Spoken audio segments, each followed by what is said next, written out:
Welcome to Drop Talks, the podcast where we drop knowledge and insights from the world of influencer marketing. In each episode, we'll interview influencers and marketers to learn about their experiences, strategies, and insights that can help you elevate your game. I'm your host, Kelsey, and I'm thrilled to be your guide on this journey. Today, we have Samara Acosta, company developer with ApexDrop. She's been with them for over 3 years and has worked in influencer marketing, entertainment, TV, and more. Samara, how are you? Hello, nice to meet you. I'm really happy to be here and have the space to talk a little bit more about TikTok and all this boom of social media. Yeah, absolutely. We're excited to have you. So, why don't we dive in? How does TikTok's content and audience differ from other social media platforms? I'm curious to learn. I mean, TikTok is the core is entertainment, right? And you can see that because it had like a big growth in the pandemic. So people were locked in, people were bored, they were just sick of seeing just bad news. And it comes this platform what lets you interact with other people in just a funny way, and entertainment, fun, just get away from that heavy life day, So entertainment is the base for that, and it's mainly a young audience. So if you think about that, when you have a young audience, the way of they consuming content is very specific. So for example, you're not going to look a 2-minute video. In TikTok, you start scrolling and you don't even finish the content. So it's very different. So you have their attention for very limited space of time. You got more engagement because it's an audience that, even though it's young, they are very passionate about what they are engaging to. So that's a really good thing. They're activists. They actually go for things they care about. So I think those are the differences between TikTok and other platforms. I wouldn't say that one is better than the other one. They're just different. And it's very important to understand that. I think that for brands, that's a really common mistake, to believe that one content is going to work in all the different platforms. And it's not meant to be like that, It's not going to work, and it's not meant to work like that. I'm going to give you an example. If you have a really candid picture that is working perfectly on Instagram, if you put it like a big poster in your shop, it's not going to look good. The audience is going to think, oh, this is a lack of attention from from this brand. It's just an immature brand. But from the audience on Instagram, it's very different. And the same happens with TikTok. So definitely every single social platform has a very different style and a purpose, and it needs to be treated like that. Interesting. So it sounds like, it's essential for brands and creators to know how to leverage the differences between both. Am I hearing that right? Absolutely. You need to know your audience, and you need to know what the purpose of the platform is. If it's entertainment, if it's education, if it's just selling, what's the purpose of your content, and which one is the platform that is going to work for it? Just because TikTok is really big at the moment, it doesn't mean that it's the best for every single one of your activations, It depends on what your goal is. So it seems like TikTok really seems to value authenticity, and that's a big word that people use right now. So how can creators maintain that authenticity while still producing content that appeals to that broader audience? In my opinion, working for a brand doesn't make you less authentic. And I think that's another common mistake, to believe that if you're doing an advertisement, that makes you unauthentic. And that's not quite true. I mean, if you're sharing your face with that brand, it's because you actually believe in those values, and you believe in the brand, and you like what they are promoting and they're communicating. So I think it's just about you as a person, as a brand, because you as a creator, you are a brand. And that from your personal brand that connects with that other brand, and that makes it authentic. So it's not just being paid or not. I mean, if you get paid for talking about something that you love, even better, But doing so, it doesn't make you less authentic, in my opinion. You mentioned something that I want to dive a little bit deeper in, and that's talking about common misconceptions. And I think that, there probably are a lot around what it takes to go viral on TikTok. Talk to me a little bit about that. Yeah, I think there's several misconceptions, and also because a lot of people don't know how the algorithm works. So I can tell you a few of them. First, thinking that going viral is just one day. And that's not quite true either. For people that get viral, yeah, sometimes it's a touch of luck, but normally it has a lot of work behind that. It's posting like quite often. It's thinking about what they're going to post. It's preparing a script. It's taking the time to make an edition. So all of the things with the time, one day when you understand your audience and your segment, you can start seeing the virality. And all of that comes with the work, because when you start like doing all of this, the algorithm makes you more visible. So it's not just understanding the content, it's understanding the platform as well. And I think people is just, yeah, they did a nice video or just funny and it went viral.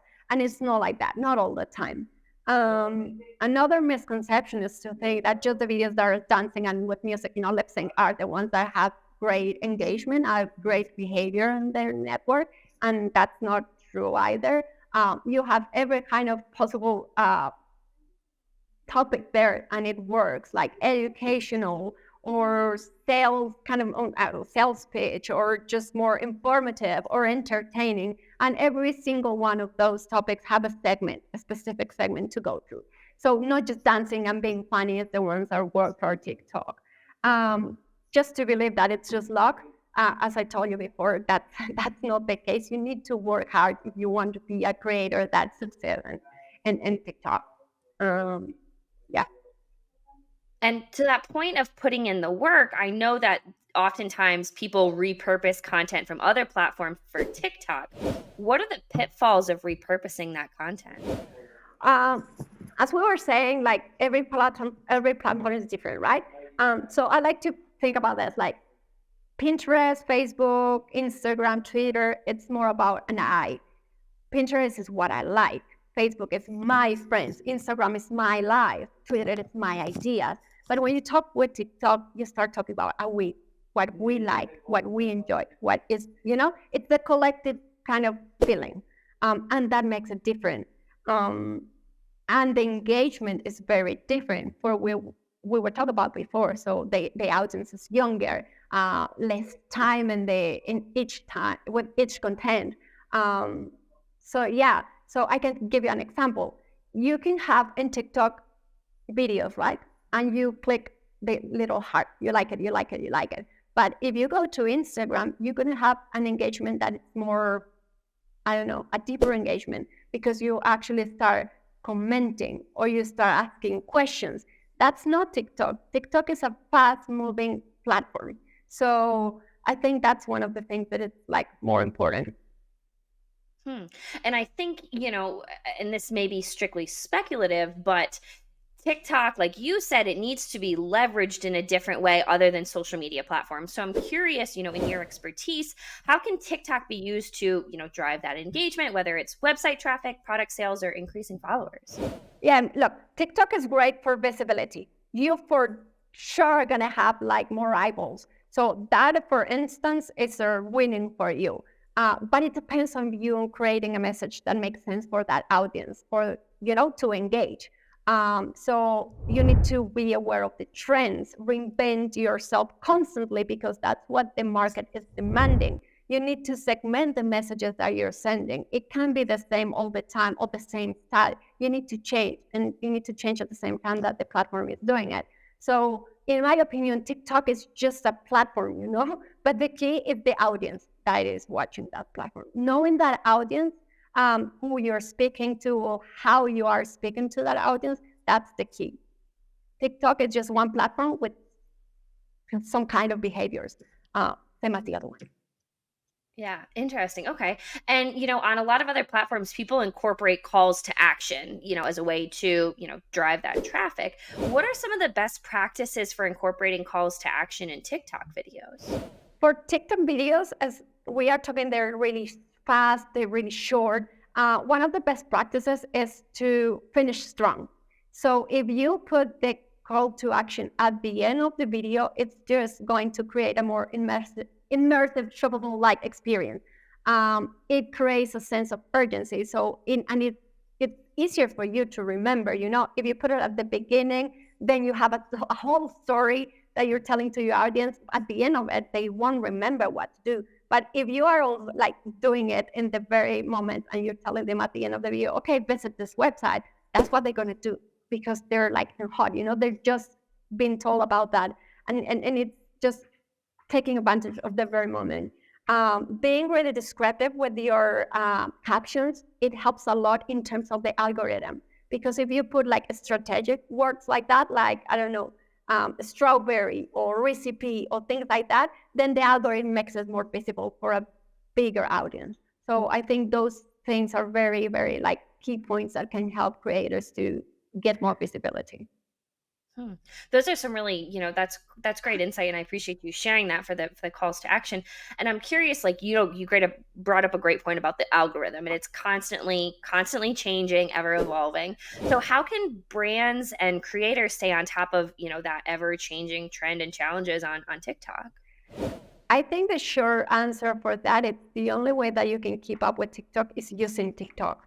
It's consuming TikTok all the time. It's the only way that you're going to know what's working, what's not working, what are the topics that are like, big at the moment. What are the videos that behave the best? What kind of comments do they get? So the only way that you can keep on top of that is just consuming TikTok and being an active part of that, like that media. Mm-hmm. And to expand on that a little bit, I think when people do use TikTok, guilty a lot, not a lot, but when they do use it, you see a lot of different trends. How do you have any advice for deciding like which trends to jump on and which ones to skip? I think it's not about the trend, it's about more about you as a creator. Because trends, there are a lot of trends, and there are a lot of trends working and being huge. But you need to connect with the trends that make sense for you as a creator, that they make sense with your style, with the things that you want to communicate. If you put something that is completely against the communications that you normally give to your audience, it's just going to be shocking for them. It's not going to be good. It's just going to give a message of like, what is this? It doesn't make sense. So it's more about to try to fit the trend into the creator, more than the creator into the trend. Mm-hmm. And I'm curious to hear, because it sounds like there's a fine line walking, like, experimenting, but also kind of staying true to who that person is, if I'm hearing that right. So I'm curious, like, how important is it for TikTok, creators or brands to continuously experiment with different types of content? It's very important. It's the only way that you can get versatile and as a creator to get different brands, to be able to promote different messages. So to do that, the only way is experimenting, but always keeping in mind your ADN as a brand. And as I told you before, you as a creator, you are a brand. So you need to be really aware of who you are as a brand, what your values are, what's your ADN, and do the same with the brand that you're promoting. That's the key, Mm-hmm. I think that's a really great point, and I appreciate you sharing that. And I'm curious to kind of again circle back a little bit to a topic that you talked about before, kind of about going viral. And I'm curious, talking about consistency, and like you said, continuously experimenting with different types of content. How crucial is it in consistency in posting content, and then the quality of content for growth on TikTok? More than quality, I would say content that makes sense. When people think about quality, they think in perfect, high definition aesthetics, and that's not necessarily what behaves better in TikTok, It's more the content that is authentic and that makes sense for the storytelling that you're giving. Consistency is the key because, as we were saying before, TikTok is an algorithm. So it runs with numbers. So if the algorithm, if that thing behind says that you're constantly posting, then start making more visible. If it starts like being, the engagement is getting bigger and bigger in your posts, then it's going to show you more and more and more, and it's going to make it visible for even more people. But if you stay low and you start just posting once in a while, that's not going to happen because they're running with numbers as well. So never like forget about the numeric part of this thing. It's not just about trends or about being famous. It's about numbers. And to do that, you need to be consistent, definitely. hmm So I'm hearing consistency. That's definitely, a point that is being driven home. And I'm curious, and it may include consistency, this your answer to this, but what are the top three actionable tips, I guess, for creators and brands looking to grow their TikTok presence? Is consistency one of them? It could be one of them, but I think that's just common sense. Just do it, if you don't do that, that's not even the beginning of you as a creator in the TikTok. So I think the three keys that I would give you, three pieces of advice would be one, create immersive like product experience. So the people can have a lot of that with the brand, a lot of that communication with the brand. And when I say that, I mean like packaging, unboxing, product tasting before and after, comments about a product, reactions. All of that makes a really immersive experience for the consumer, and that makes a really good and get like a really good engagement, a really powerful engagement, not just likes, but likes with meaning. Um, Videos with the creator's voice tend to engage better than just videos that are just images and text. So that's a really good piece of advice. Just out there. And you're talking to your audience. They know you. They want to know your experience. They want to know your point of view. So use your voice. And that's always a better way to do it. And then the third one is be authentic and get to know your audience. If you start just doing whatever just to be with this trend, you lose your essence, and that's what people follows on TikTok or any social media. I think those are three really great pieces of advice that, anyone listening to this episode can definitely take away. So, as we start to wrap up this Drop Talks episode, I'm curious, where do you envision TikTok going in the next few years? And, looking ahead as well, how can brands and creators prepare for those changes? I mean, TikTok is moving so fast. I mean, all the digital world is moving so fast, and it's hard to say what's going to happen. But in my opinion, we're going to see a lot of segmentation. Brands are going to start looking more like niches to get to the product, because that's when the meaningful conversations are. So we're going to see a little bit more about segmentation, more commercial transactions, because, like TikTok just starting to explore that universe of selling and generating commercial transactions. But I think that's going to be big in the future. And monetization, like the algorithm, the company is going to work more for it to be like more user friendly, and for the creators to get to monetize their work in a more like professional way. So I think that's good, because it's making the influencer marketing more professional kind of business, no so like informal. And I think, in a previous Drop Talks episode, we talked about, the world of micro influencers, and, how I think, I don't want to put words in your mouth, but it sounds like TikTok really allows everyday people and those micro influencers to really showcase kind of their own brand. Yeah, that's absolutely, that's true. Yeah, that's great. So, looking ahead again, are there any emerging features or trends on that TikTok, brands and creators should be excited about? I know you talked a little bit about monetization. That sounds like it may be one. Anything else? Yeah, no, for sure. I think one of the things that is going to move, you're going to see way more, is like activism, eco-friendly content, things that are more like social causes, and those kind of topics that are more like meaningful. So far, the hook for TikTok was entertainment, but I think that now that the people are comfortable with the media and with using the platform, these conversations are going to take place.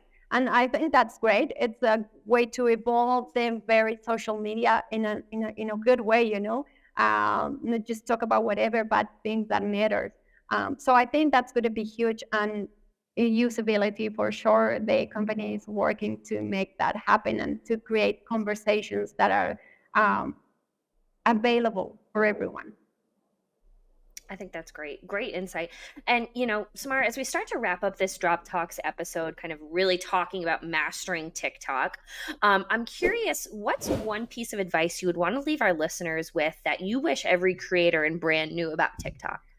I don't know. For me, it's understanding that TikTok is about connection, about connecting as a group.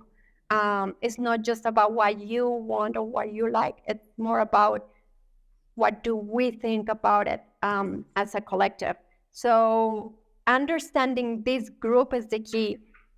People get so into understanding the tool, how it works, how to pause, how often, but they very often forget about the audience, and that's what makes it viral. That makes the content good. That's what generates engagement. So understanding this group of people is the key. I would say that's my biggest insight. Well, that's fantastic. I think, Samara, this has been a fantastic conversation, really talking about mastering TikToks, expert tips and for creators and brands. I think this was great, and I really appreciate you being on Drop Well, Talks thank you so today. much for the invitation. And now, everyone, if you can just start having these conversations on social media, TikTok's a great tool. It's going to have a lot more of regulations in the future, but it's a great tool. So thank you so much. Fantastic. Thank you.